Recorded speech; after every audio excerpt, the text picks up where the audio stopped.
Welcome back to New Rockstars. I'm Jessica Clemons, and baby, we're not at Shiz anymore. The Wicked for Good trailer dropped, bringing us back to the Emerald City, the land of Oz, and with Cynthia, Erivo, Ariana Grande, Jonathan Bailey, Michelle Yeoh, and of course Jeff Goldblum. And as you can see, we're getting so much Dorothy, so much sadness, and so much of the old gang not together. So let's take a look at this trailer scene by scene for all the details you might have missed. But first, be sure to check out nerdriot.shop, where you can always find the latest and greatest in New Rockstars merch. Right now, we've got the hot new Herbie shirt based on the Fantastic Four First Steps. You can also grab our Dino Danger shirt ahead of the release for Jurassic World Rebirth. I love this shirt. Picking up some merch from nerdriot.shop is also just a great way to support the channel. Okay, let's get into this. I won't include any of the major spoilers from the stage show, from the performance, from Wicked that we all have seen on Broadway or somewhere else. We'll keep it clean here for the brand new Wicked people who still need to know the surprises. So we open the musical on the broken cracks bridging across the window to an Emerald City balcony. It's reminiscent of Elphaba cracking the dorm window she shared with Glenda at Shiz and later shattering the glass before escaping and defying gravity. The camera shifts focus to Glenda, who then trots outside. We're then met by Elphaba. Vanity Fair's first look shared a better picture of the two in the same scene. We'll see this dress again later in the trailer as well. This is Glenda's wedding dress. Yes, she's getting married. Now, they're saying we've never seen the wedding on the stage show before, which yes, technically, yeah, 100%, they're accurate. But I just remember seeing it, and I might be crazy. This is just for you guys to tell me whether I'm crazy. I thought we did see it in the play second act as like a transition after Nessa,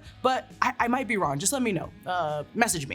Each witch will receive their own new number in the second movie. As most expected, this is where we'll probably get the new original song, which insiders say is Girl in the Bubble. And the title Girl in the Bubble would make sense before the wedding because the title suggests the conflict she's going through as the star, the idol, and being used to further this agenda, this mission she's never really believed in. She's just the girl in the bubble, and now she's all alone. To the left of the balcony, you can actually see her bubble chariot from the opening of No One Mourns the Wicked. Then you hear Cynthia Erivo literally like winding up on the bass track, and I mean like, ooh, girl.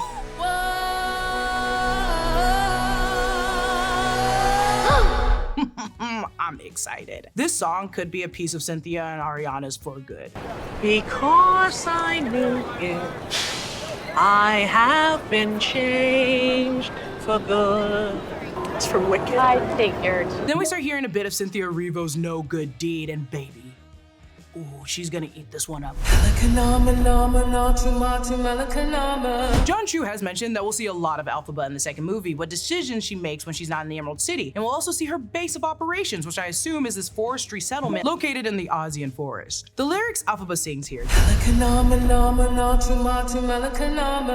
This is the magical spell from the Grimoire, the book of magic she reclaimed from the wizard at the end of the first film. Then she stakes the flyer warning of the Wicked Witch. This same art is seen in Munchkin Land as they celebrate the death of the wickedest witch. And then we see our girl really just like cooking up some spells with the Grimoire. Now, what's she cooking? But really, jokes aside, the Grimoire looks incredible. With Elphaba's rare ability to read it, the gold just falls off the pages. Pablo Hellman from Industrial Light and Magic, the company known for its groundbreaking visual effects, collaborated with John Chu to bring this like dreamy, creative outlook from the Broadway stage to the big screen. He explained that when creating the Grimoire, they designed the words to appear golden with the pages moving dynamically. However, Elphaba's imperfect spell casting adds an additional layer to this visualization. Her inexperience is subtly reflected in the visual effects. Now, with the vibrant pages cascading down like fragmented origami, we can truly appreciate how much time she has spent in solitude owning her craft. We then get shots from the first movie's opening number, and Glenda's getting ready to step into her bubble. The flying monkeys sail through the Emerald Tunnel, and then we see Madame Morrible casting spells, summoning a tornado. I assume this is the tornado that brings Dorothy from the original movie, and if you look very closely at the opening Universal Pictures logo, inside the globe, you actually see the tornado there too. Both testaments, especially the disaster's sepia tone, recall the original look from The Wizard of Oz. Back in Emerald City, we celebrate, and you can see the Wizomania stage from One Short Day that had me scream in the theater. And you know why I was screaming. Then we get our first look at Fiyero in the trailer, and he's introduced with his squadron. Fiyero is now the captain of the guard, and this was announced at the beginning of Act 2 in the stage performance, along with his engagement to Glenda. Surprise, surprise. I guess that could have been a spoiler, but it kind of shows throughout the trailer if you look close enough. The outfits here are impeccable, and as you may know, Wicked won 2 Oscars last year, Best Production Design for Nathan Crowley and Best Costume Design for for Paul Tazewell. And Tazewell made history by designing and creating these beautiful pieces, and he also became the first black man to win an Oscar for Best Costume Design. And Paul Tazewell is still making an impact here in the second movie. We hear more of no good deed while we stare back through a spinning zoetrope, a creation surely he built and took credit for. Staring right back at us is the wizard, the man of a million inventions, just tinkering away with his wall of doohickeys that allows him to control the mask he hides behind. What's really interesting about this trailer is the subtle tracking steps it takes from the first official trailer last year, focusing where it all began versus where it all ends. Fiero's still hiding who he is from what he represents. Elphaba dons the hat for the first time in the first trailer, as Glenda places a tiara on her head in this trailer. The first we see of the wizard in the 2024 trailer is behind the mask, whereas now we see his reflection frame pretty much the same. There's a bit of symbolism here between masks and mirrors, something between public and private identity and reality, but mainly how we're perceived, which this movie's theme focuses on with Glenda and Fiero and arguably the wizard who hide behind a false narrative. New Rockstars is headquartered in Los Angeles, and it gets hot here, like over 100 degrees for over a week sometimes. I used to dread summers because I'd wake up covered in sweat at 4 a.m., but then I started sleeping on Miracle Made sheets, and now I'll never go back. Miracle Made's fabric was inspired by NASA, so it's thermoregulating. That means you'll sleep at the perfect temperature all night long. And these sheets are crazy comfortable without the high price tag of other luxury brands. Plus, Miracle Made sheets are infused with silver that prevents bacterial growth. Bacteria can clog your pores, causing breakouts and acne, so sleeping on Miracle Made sheets is good for your skin too. Upgrade your sleep as the weather heats up. Go to trymiracle.com/newrockstars to try Miracle Made sheets today. And whether you're buying them for yourself or as a gift for a loved one, if you order today, you can save over 40%. And if you use our promo New Rockstars at checkout, you'll get a free 3-piece towel set and save an extra 20%. Miracle is so confident in their product, it's actually backed with a 30-day money-back guarantee, so if you aren't 100% satisfied,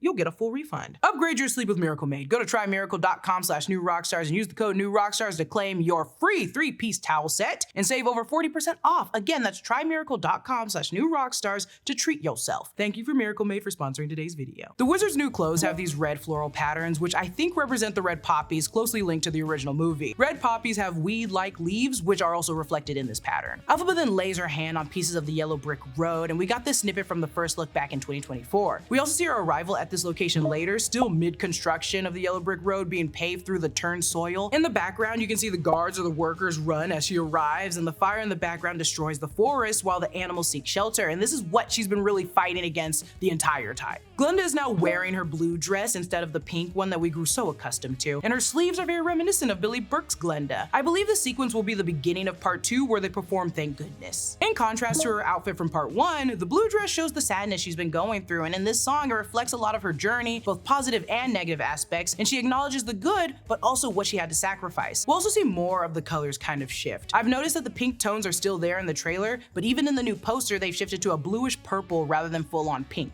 This just shows their choices and the separate paths they're gonna take, and the yellow brick road symbolizes the wizard driving them apart. I also like to think about how the first poster shows Glenda in her pink dress, the outfit she wears telling the Munchkin people that Elphaba died. So the poster frames her wanting to leave with Elphaba, and the second poster would be earlier in the story where they have made their decisions. In the sky, Elphaba spells out "Our wizard lies," similar to how in the original movie she spelled out "Surrender, Dorothy." We see the angry citizens of Oz marching with fiery torches, and I assume this is during the March of the Witch Hunters. Then Glenda steps into the room where it all happened. Sorry, that's a different musical, but you get what I'm saying. She's holding the grimoire, and if you know, you know. I'm not gonna spoil it, but if you know, you know. And this is where we hear another bit of "For Good." I've heard it said that people come into our lives for a reason. In this room, like the first movie, the wizard's leftover boxes are to the left, and they say Oscar Diggs and Omaha, Nebraska. Oscar Diggs was the wizard's original name when he was an ordinary, con man. This is how L. Frank Baum's initially conceived him, and Oscar Diggs is the original name of the version of the character played by James Franco in Sam Raimi's 2013 Oz the Great and Powerful. His full name is this. It's very long, isn't it? I know that. And also, Omaha, Nebraska is where he's from. This sequence is so nice. It's so tasteful and beautiful. I just know that John Chu really wants that Oscar this year. It's stunning. Just look at how the light reflects off of her dress, and it shows that blue pattern, the blue fragment. She's like, I just love it. I love this shot. I love everything about it. Elphaba then opens a guide to Emerald City, and I like that it states that it's the official list and the 5th edition. On the side is a note from Galinda, not Glenda, as you can see, before she changed her name. Well, officially, it was like 10 seconds in the original movie before she changed her name.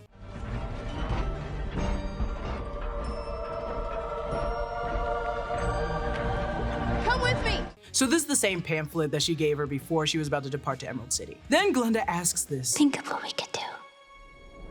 together. And we know what this line comes from, baby. It's defying gravity. Think of what we could do together. We see the wedding start to play out, and in this scene, it was actually teased in the first look last year. We haven't seen it along with these flashbacks, so they must show up in this movie. Notice how the floor is paved with yellow butterflies like yellow brick road, another nod that this too was a plan conceived from the deception and lies behind Madame Horrible and the wizard. Someone on horseback then gallops to this dark castle, and this will eventually be Elphaba's castle, and we've seen the monkeys fly away from it before in brighter scenes. This is Kiamoko, the castle that was featured in the novels and the musical, but it's described in the musical as Fiero's family's abandoned castle. We also saw it in the Wizard's diorama of Oz. We'll get a glimpse inside of the castle by the end of the trailer, and my god, is it cool and fascinating. It's fully designed with these like MC Escher-like steps. It's very chaotic, very fun. I also believe this person on horseback is probably Glenda, trying to arrive to the castle before everything goes down. We see the silver slippers, which come from L. Frank Baum's Wizard of Oz, where Dorothy's slippers aren't red, but actually are silver. These are Dorothy's feet, and John Chu did mention that the heels are shaped like tornadoes on purpose. As we know from the movie, these slippers are handed down to Nessa Rose, and in our following sequence, we see Dorothy and Toto skipping along the yellow brick road with the Munchkins wearing the silver slippers. I mean, no spoilers, but put two and two together. How'd she get those slippers, you know?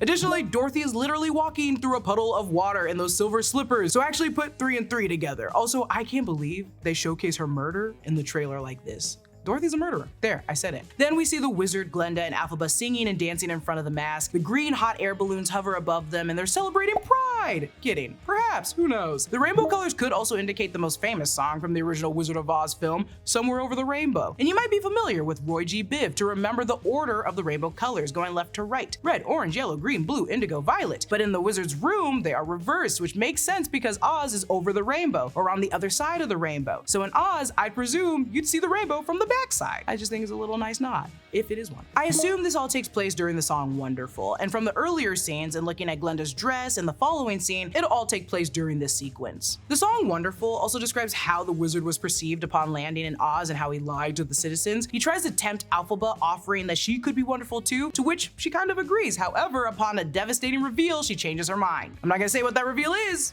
but she changes her mind. We see the flying monkeys dive over and under this bridge. I think at the bottom right, we're looking at Fiero riding on horseback. We see the wizard demanding Dorothy, Tin Man, Scarecrow, and the Cowardly Lion get Elphaba's broom, and they're lined up like they were in the original movie left to right. And the Cowardly Lion is shielding his eyes in fear, and I love him. Then we see Fiero saving Elphaba from the wizard, so we're seeing snippets out of order of Elphaba arriving during the wedding, disrupting it, and Fiero finding her. The freed animals fly through the Emerald Tunnel. Many of these animals were featured on the Shiz University map of Oz. We see the owl, the cattle, like the giraffe, and then some animals, like this haunting shoebill stork, may look familiar from the first movie. Those things eat monkeys. I don't like them. The wedding is in crash, which leads me to assume that Elphaba crashed it, freeing the animals, and Elphaba then says this. It's time for both of us to fly! Simultaneously, Glenda gets into her bubble while Elphaba shoots through the trees. This visually just shows the juxtapositions of their freedoms, freedom in choices and freedom in motivations. Then we get this little scene that I expect is at the end of the movie. You're the only friend I ever had. Because I knew you. And I've had so many friends. I have been changed for good. But only one that mattered. Nah, like, did any of you guys tear up, or was that just me? This movie is going to wreck me. Oh my God. That line is also directly pulled from the musical. God, during this scene, For Good continues playing and my heart is now breaking. Vanity Fair First Look shared some behind the scenes during this scene, and my God, it just looks astounding. The two then share a long embrace, and this hug, oh my God, baby, this is the hug. This all takes place at the castle Kiamoko, which transitions us to Elphaba within the floating castle, using spells to summon flames around the flying monkeys and hovering. Then where I think we get Wonderful, she summons her hat, broom, and baby, it's on, which closes the trailer for Wicked for Good. So far, we haven't seen Bach, we haven't even seen Nessa, but promotional material gives us glimpses at both characters. Bach is returning, seemingly a guard for the Munchkin land, based on the 2 M's on his hat and coat. His wardrobe is also different from Fiero's kind of guard wardrobe at Emerald Emerald City. Nessa sits on a new red chair with brown trim, similar to the one from the last movie, but only really in color. And you can also still visit the Shiz University website where Madame Horrible warned you about the evil Wicked Witch. And of course, there are still a few spoilers. If you guys want to look at them, I'll be honest, it really lies in their wardrobe. Just go look at their wardrobe and you can kind of tell what's gonna happen. And that's my breakdown for Wicked for Good that comes out on November 21st. I love this movie. I love this movie. I love this movie. I love this movie. I love this musical. I love the stage performance. I love everything about it. If anyone can compile all the songs from this trailer and just send them to me, will be great. If someone could leak for good, I'll be great. I'm so excited. It sounds amazing. I could not stop trying to listen to what was happening underneath the actual trailer with the music. Comment down below your thoughts on the Wicked for Good trailer. And a special thanks to one of our YouTube members, Jesse Bush, who supports us at the executive producer level. Follow me at Lulu_Clemons. Subscribe to all 4 channels in the new Rockstars network for breakdowns and news coverage of everything you love. Thanks for watching. No one mourns the wicked. Oh my God, I mourn the Wicked. I mourn the Wicked. Get out of here. Go watch it. Go watch the movie.